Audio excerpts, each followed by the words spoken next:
Hello बच्चों, आज हम लोग पढ़ेंगे 7वीं क्लास का हिंदी का 10वां चैप्टर है कुंभा का आत्म बलिदान। राणा कुंभा की कहानी है ना। छोटी सी रियासत है एक बूंदी, ठीक है ना। वहाँ का ये रहने वाला है और इसने अपना आत्म बलिदान किस प्रकार से किया, बहुत ही मज़ेदार कहानी है। खूब बढ़िया से मन लगा करके सुनिए, ठीक है। तो पढ़ते हैं इसमें क्या लिखा। आज़ादी किसे प्रिय नहीं होती, मनुष्य की तो बात ही क्या, पशु पक्षी भी पराधीन रहना पसंद नहीं करते। पराधीन यानी गुलाम रहना। मनुष्य ही नहीं, पशु पक्षी को भी तुम पिंजरा में रखता है तो तोता सुगा मैना सबको तकलीफ होता है ना जी, हाँ। लेकिन कभी कभी इस प्रिय आज़ादी की रक्षा के लिए प्राण भी न्यौछावर करने पड़ते हैं। प्राण न्यौछावर करने का मतलब क्या है, अपना जान भी गंवाना पड़ता है। आज़ादी सबको प्रिय होता है। तुम लोग अभी बड़े हो रहे हो ना, अभी देखो इधर उधर जा रहे हो गया, मम्मी टोकती है बेटा किधर जा रहा है, और तुमको खूब जाने का मन है, मम्मी बोलते नहीं जाना, पिटाई लगा, पापा को बोल देंगे, है ना। अब तुम नहीं जा पाते हो, मान लो कहीं खेलने जा रहे थे या कुछ काम से जा रहे थे, अपने दोस्त से मिलने जा रहे थे, तो फिर क्या करेगी मम्मी? मम्मी तो रोक दिया। अब बच्चे को अंदर से कष्ट होता है, दिक्कत होता है कि नहीं होता तुम लोगों को? तो वही चीज है आज़ादी, ठीक है। राजपूतों की छोटी सी रियासत है बूंदी। कहाँ है? राजपूताना में, राजस्थान में। वहाँ के वासी थे आज़ादी के परवाने। वहाँ के लोग जो थे वह आज़ादी के परवाने थे। अपनी आज़ादी के लिए, अपने मान सम्मान के लिए, सब कुछ गंवाने के लिए तैयार रहते थे। और वह किस जाति के थे? तो राजपूत थे, हारा जाति के राजपूत थे। और कैसे थे? परम वीर थे, नितांत स्वाभिमानी। नितांत यानी बहुत ही ज़्यादा स्वाभिमानी थे। अपनी मातृभूमि की आन बान के लिए, या मातृभूमि, जैसे हमारा मातृभूमि हम लोगों का क्या है अभी? भारत। तो हमारे भारत के जो वीर सैनिक हैं, जो सीमा पर हैं, तो पाकिस्तान या चाइना की तरफ से कोई आना चाहता है तो भिड़ जाते हैं ना जी, हाँ, और मार देते हैं उसको या मर जाते हैं, पीछे नहीं हटते। भारतीय सैनिक का दुनिया में सबसे बहादुर सैनिकों में गिनती होता है, समझे। उसी तरह उस समय बूंदी के जो हारा जाति के राजपूत हैं, वह मातृभूमि की आन बान के लिए हरदम मर मिटने के लिए तैयार रहते थे। और उस समय छोटे छोटे राज होते थे ना, लेकिन छोटे ही क्षेत्र के लोग जो होते थे, कोई छोटा राज था, कोई बड़ा राज था, लेकिन राजपूताना में जितने भी राजपूताना हुए सब के सब जो थे बड़े वीर, बड़े स्वाभिमानी, और अपने देश के लिए, अपने रियासत के लिए मर मिटने वाले थे। मर जाते थे लेकिन पीछे नहीं हटते थे, है ना। अब आगे पढ़ते आइए। तो इस कहानी में राजपूताना का आपसी झगड़ा के बारे में ही बताया गया। अब ये जो हारा जाति का जो राजपूत है तो बोल रहा है, लेकिन शीघ्र ही उनकी वीरता की परीक्षा की घड़ी आ पहुंची। परीक्षा की घड़ी यानी समय आ गया जब उनको अपनी वीरता का परीक्षा देना है, यानी जब युद्ध लड़ना है, अपनी मातृभूमि का रक्षा के लिए संघर्ष करना है। क्या करना हुआ तो पढ़ते हैं। चित्तौड़ के महाराणा ने बूंदी को अपनी प्रचंड सैनिक शक्ति के बल पर अपने अधीन करना चाहा। अब चित्तौड़ के महाराणा जो है, उनके पास बड़ी सेना है, वो बड़े राज्य के मालिक हैं, और छोटा सा रियासत है बूंदी। तो उसने क्या किया, सोचा कि चलो इस पर कब्जा कर लेते, क्योंकि उसको अपने शक्ति का घमंड था। तो जब उन्होंने क्या किया, बूंदी पर आक्रमण किया, तो बूंदी के हारा राजपूतों ने डटकर युद्ध किया, बहुत ज़्यादा डट करके युद्ध किया। अच्छा, मेवाड़ का जो ये राजा है ना, ये चित्तौड़ का जो राजा है ना, इसकी सेना में बूंदी के भी सैनिक आकर के भर्ती हुए हैं, भर्ती हैं, समझे। वही कहानी है। तो बूंदी के हारा राजपूतों ने महाराणा का डटकर युद्ध किया। राणा को इस युद्ध में मुंह की खानी पड़ी। मुंह की खानी पड़ी क्या है? कहावत है, मुहावरा, मतलब हार जाना पड़ा, हारना पड़ा। ठीक है, आगे देखते हैं। बूंदी की छोटी सी रियासत के उन जांबाज सपूतों ने, जांबाज का मतलब क्या होता? बहुत ज़्यादा जिसमें उत्साह हो, जोश हो, वीर हो और बहादुर हो। तो जांबाज सपूतों ने यानी उस वहाँ के जो वीर सैनिक है, उन्होंने चित्तौड़ के शक्तिशाली राणा को धूल चटा दी। मुंह की खानी पड़ी मतलब हार गया, धूल चटा दी यानी हरा दिया। इस अपमानजनक पराजय से राणा तिलमिला उठे, बहुत ज़्यादा अंदर से आग बबूला हो गए। वे क्रोध से आग बबूला होकर प्रतिज्ञा कर बैठे। पहली बार हार गया ना, तो फिर से राणा वापस आ गया। उसके पास तो बड़ी सेना, इस बार सोचा बड़ा सेना लेकर के जाएं।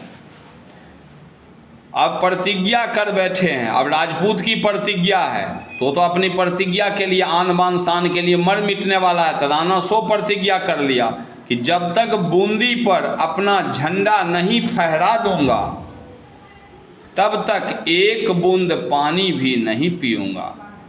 बूंदी छोटा सा राज्य सही, अब कहानीकार बोल रहे हैं कि बूंदी छोटा सा राज्य ही था, पर उसे चुटकियां बजाते तो जीता नहीं जा सकता था, क्योंकि वहाँ के लोग बहादुर है। जब तक बच्चा मर नहीं जाएगा लड़ करके तब तक तो होगा नहीं। तो राणा अब तो बोल रहे हैं कि जब तक पानी नहीं पिएंगे तब तक राणा कै दिन पानी नहीं पिएगा? आदमी 3 दिन पानी नहीं पीता है तो मर जाता है। अब सब सैनिकों को, सेनापति को, मंत्री सबको चिंता हो गया। जल्दबाजी में बिना पूरी, अब इसका मतलब क्या? पानी नहीं पिएंगे कि तुरंत और सेना लेकर के जाकर के उस पर आक्रमण करना है, और जल्दबाजी में जाएंगे तो फिर से हारना न पड़ेगा। जल्दबाजी में बिना पूरी तैयारी किए युद्ध करने पर चित्तौड़ को फिर पराजय का मुंह देखना पड़ता, यानी फिर से उसको हारना पड़ता। पूरी तैयारी और युद्ध में काफ़ी समय लगने की संभावना थी। अब पूरा तैयारी करेंगे तो 10-15 दिन 20 दिन लगेगा, है ना? पूरा तैयारी करेंगे, फिर युद्ध होगा, 2 दिन चलेगा या 10 दिन, वो भी पता नहीं है। तो राजा इतने दिन जो राणा है, राणा का मतलब राजा, कैसे पानी नहीं पिएंगे तो जिंदा रहेंगे?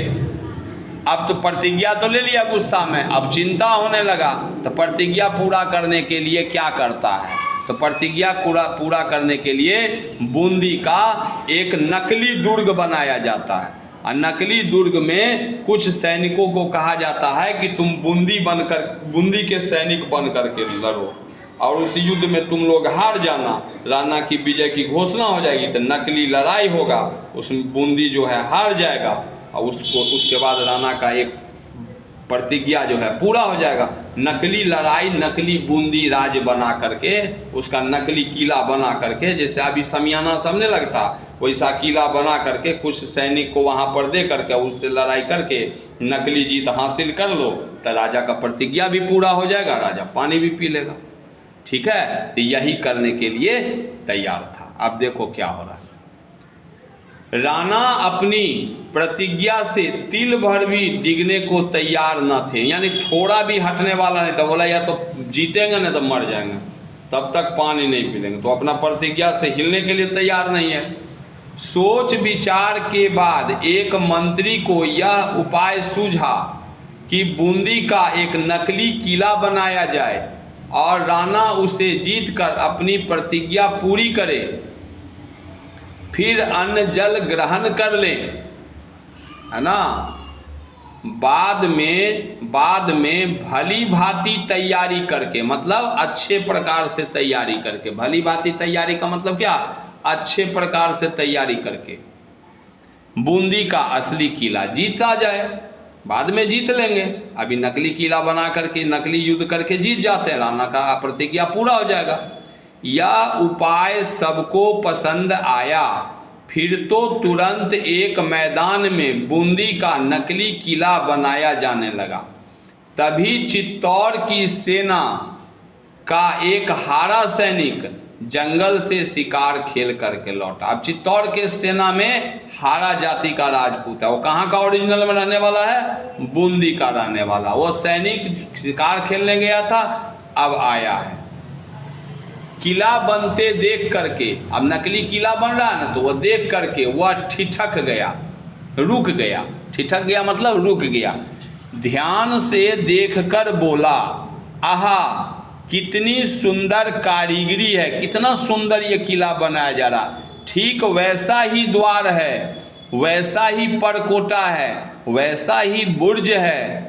बूंदी के किले की हूबहू नकल की गई है। ये तो मेरे जो बूंदी का किला है मेरी रियासत का, उसका हूबहू नकल किया गया। समझ गए?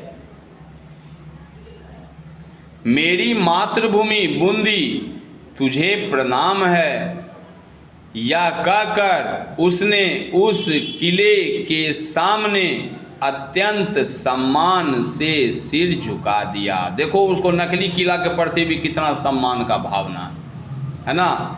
लेकिन इतना सिर तो झुका दिया, प्रणाम किया नकली किला को, लेकिन सैनिक का कौतूहल, कौतूहल का मतलब जिज्ञासा, जानने की इच्छा कि भैया ये नकली किला हमारे बूंदी का काहे बनाया जा रहा है, तो वह शांत नहीं हुआ।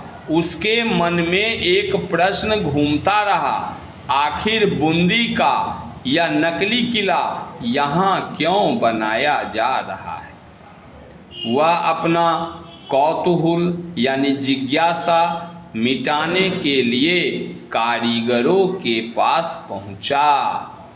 उन्होंने उसे सब बातें कह सुनाई। अब जब कारीगर सबके पास गया तो कारीगर ने बता दिया ऐसे ऐसे राणा ने प्रतिज्ञा किया है, तो प्रतिज्ञा तो तुरंत पूरा हो नहीं सकता, तो अब राणा भी हिलने के लिए तैयार नहीं है, इसलिए ये नाटक किया जा रहा है। ठीक है। उन्होंने उसे सब बातें कह सुनाई। आगे पढ़ते। बातें सुनते ही उस सैनिक के पेशानी पर बल पड़ गए। पेशानी समझते हो, इस सामने आंख के ऊपर का ये ललाट है, मस्तक है, इसको बोलते हो। वो एकदम घोघच गया, पेशानी पर बल पड़ गया, यानी उसको अब चिंता होने लगी। वह विद्युत गति से वहां से निकल आया, बड़ी तेजी से, बिजली की तेजी से वहां से निकल आया। ठीक है। वह विद्युत हलंत है यू तो है ना, विद्युत गति से वहां से निकल आया। दृढ़ निश्चय से उसकी मुट्ठियां कस गई, मुट्ठियां कस गई। दृढ़ निश्चय कर लिया उसने, मन ही मन कुछ ठान लिया, और ठान लिया तो बिल्कुल मुट्ठी को कस लिया, अपना पूरा पावर अपने हाथ में ले आया। आंखें लाल हो गई, बाहें फड़कने लगी, उसका ओजस्वी स्वर फूट पड़ा, और वो बड़ा बलवान है तो ओजस्वी स्वर एकदम जैसे एकदम लोग खनक करके बोलता है वैसे। यह नहीं हो सकता, मेरी प्यारी मातृभूमि बूंदी, मन ही मन वह सोच रहा कि मेरी प्यारी मातृभूमि बूंदी, जब तक तेरा यह बेटा जीवित है तब तक तेरा यह अपमान कदापि नहीं हो सकता। यानी मेरे सामने असली तो छोड़, नकली किला भी मेरे सामने कोई जीतने का कोशिश करेगा और नाटक करके ही बूंदी को नीचा दिखाने का कोशिश करेगा, तो मैं ऐसा नहीं होने दूंगा। मैं रक्त की आखिरी बूंद शेष रहने तक अपनी मातृभूमि का रक्षा करूंगा। है ना, बूंदी का सैनिक कैसा, देखो नकली के लिए भी लड़ने के लिए, मरने के लिए तैयार है ना। जानते हैं कौन था यह सैनिक? वह था वीरहारा राजपूत कुंभा। ठीक है। इसकी मातृभूमि थी बूंदी, पर यह बहुत समय से चित्तौड़ के राणा की सेना में नौकरी करता था। बूंदी के कुछ और हारा राजपूत भी राणा के सेना में सैनिक थे। सभी परम स्वामी भक्त थे, यानी राणा के प्रति बहुत ज़्यादा स्वामी भक्त थे। परम वीर थे, लेकिन राणा के प्रति स्वामी भक्त थे। लेकिन जब अपनी मातृभूमि की बारी आई तो उन्होंने राणा का साथ छोड़ दिया और अपनी नकली मातृभूमि की रक्षा करने के लिए अब लड़ेंगे और लड़ के मरेंगे। देखिए कहानी अभी पढ़ते कितना मज़ेदार है ना। ये सभी राणा के लिए हरदम मरने मिटने को तैयार थे, पर अपनी मातृभूमि बूंदी को अपमानित करने का यह नाटक उनके लिए अत्यंत असह्य था, यानी सहने लायक नहीं था। सब चित्तौड़वासी इन हारा राजपूतों की इस नाराजगी से बेखबर थे। तो अब वो बाकी हारा राजपूत सैनिक को भी अपना विचार बताया तो सबके सब तैयार हो गए इसके साथ, ऐसा नहीं हो सकता। तो कुछ सैनिक थे, तो चित्तौड़ के जो सैनिक हैं वो उनको ये बात पता नहीं है। योजना अनुसार राणा अगले दिन बूंदी के नकली किले को जीतने के लिए सेना लेकर चल पड़े। एकदम निश्चित जीत के बारे में पूरी तरह से आश्वस्त थे। उनको तो था कि अपना ही तो सैनिक है दोनों तरफ, तो जीतवे करेंगे, आश्वस्त है पूरी तरह से, क्योंकि वास्तविक युद्ध नहीं, युद्ध का नाटक ही तो होना था। राणा के वहां पहुंचने पर हल्का फुल्का प्रतिरोध करने के बाद बूंदी के नकली सैनिकों को हथियार डाल देने थे। सिखाया गया था कि तुमको बूंदी का नकली सैनिक बना रहे थे, तुम सब वहाँ चुपचाप हथियार डाल देना, ठीक है। और बाकी जो है कहानी अगले वीडियो में डालते हैं, ठीक है। अगर अच्छा लगा सब्सक्राइब करो, आगे चैनल पर इसको कहानी को पार्ट 2 में देखो आप लोग, ठीक है। आप सबको अच्छा लगा? हाँ, पढ़े, कुछ समझ में आया? हाँ ज्योति, अच्छा लगा?